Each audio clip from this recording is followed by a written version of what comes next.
Well, systems changes are really reflections of really what's going on in people, ultimately, because systems are living their policies through people.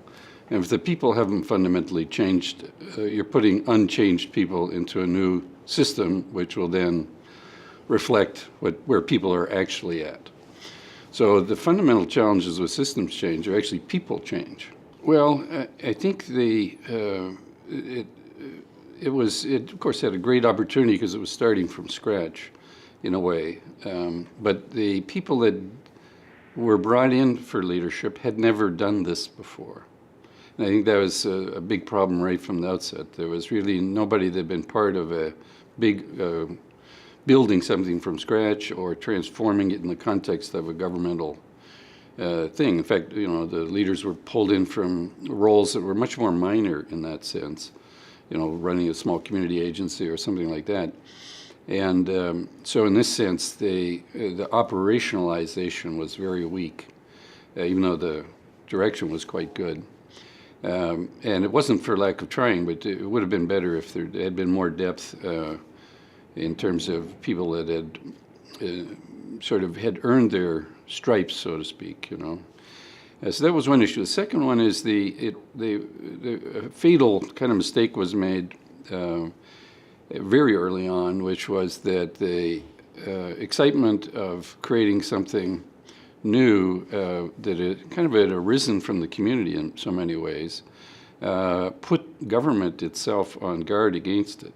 It was seen, CLBC was seen as captured by the advocates, and and of course, what did government do? Government kind of replaced all the advocates with people that government people feel comfortable with, technocrats and things like that.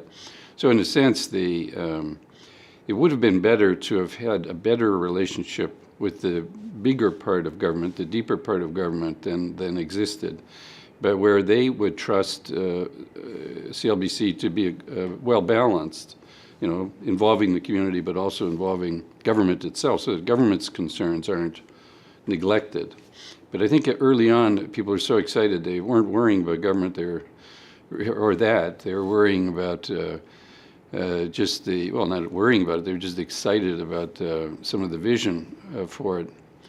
Third thing, I think, was the timelines. To build something that's going to endure, you must have a very good foundation, and you need to build it properly. And again, what was being built? And what ended up getting built was a new bureaucracy that is, in a sense, all that has survived. So a values-based bureaucracy, carefully built, would mean a kind of ethos that is so much in the foundation of it, it can't be gotten rid of all that easily.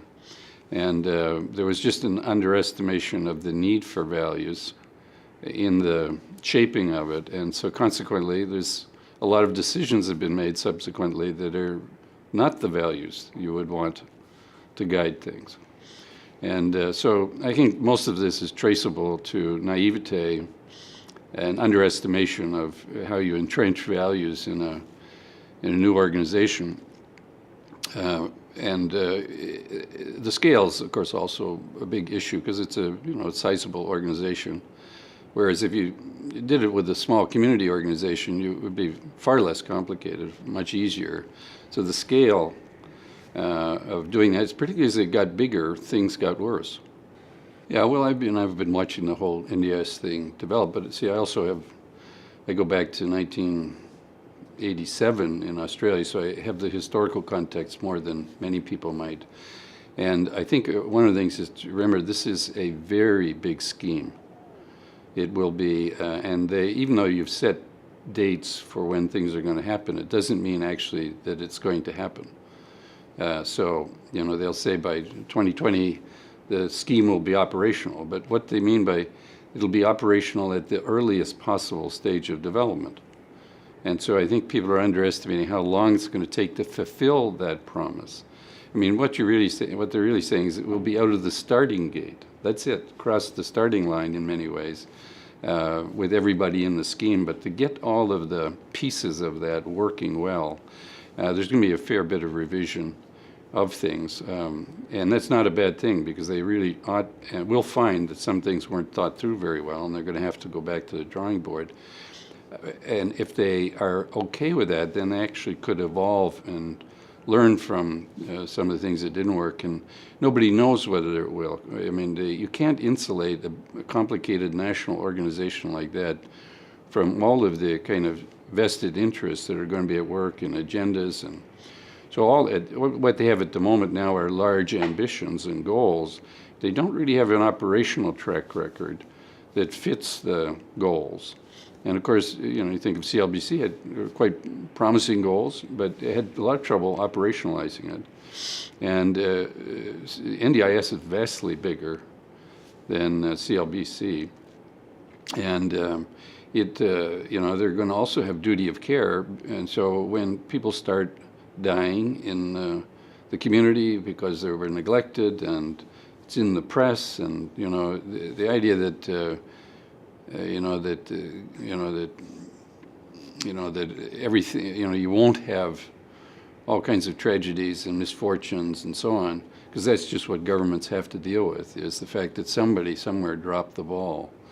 And you can't guarantee from Canberra what's going to happen in the Kimberley or, in some small town in Queensland and so on. So all that remains to be seen. But what we do know is all that sort of is happening now at the state level, which is much smaller, much more manageable in some ways.